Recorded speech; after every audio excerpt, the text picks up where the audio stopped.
As pretty much everybody predicted, Kevin McCarthy surrendered.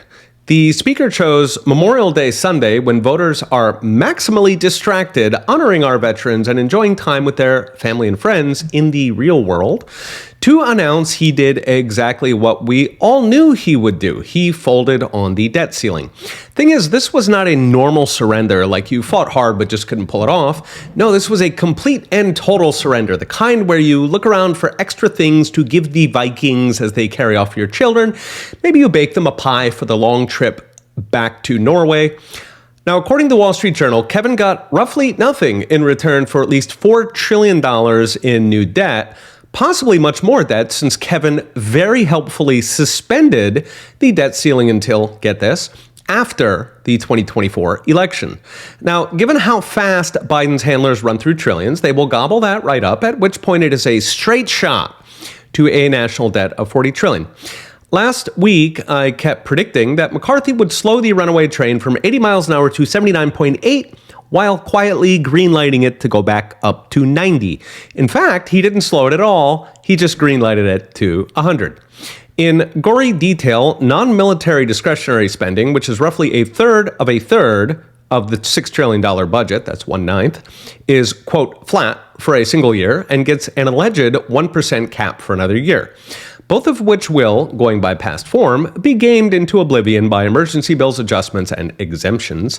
Military spending naturally got a 3% boost to $886 billion, so no foreign country is left behind. I had predicted the GOP would beg for shiny crumbs to distract the voters back home who actually expected them to do something, and they delivered, by gum, with two crumbs. First was a tiny cut to the IRS, which had just gotten $80 billion to audit the middle class. Note that just 2% of audits are actually on people who make over $1 million. The other 98% are for us. Based Congressman Dan Bishop summed it up as, quote, there will be 85,260 more IRS agents rather than 87,000 to eat you alive. Big win. The second crumb, which Kevin was so proud of it dominated his surrender tweet, raised food stamp work requirements from age 49, where they've been for years, to age 54. Kevin trumpeted this as, quote, the most consequential work requirements in a generation, which begs the question, what the heck have Republicans been doing for a generation? By the way, I did browse the comments of Kevin's surrender tweet, and out of 50 comments, 100% were negative. That is an astounding level of failure. And 11% of Americans believe in Bigfoot, 38% believe that the dollar is backed by gold or oil. Yes, that is why I make these videos. 4% of Americans believe Elvis is alive. He would be 88 and still rocking.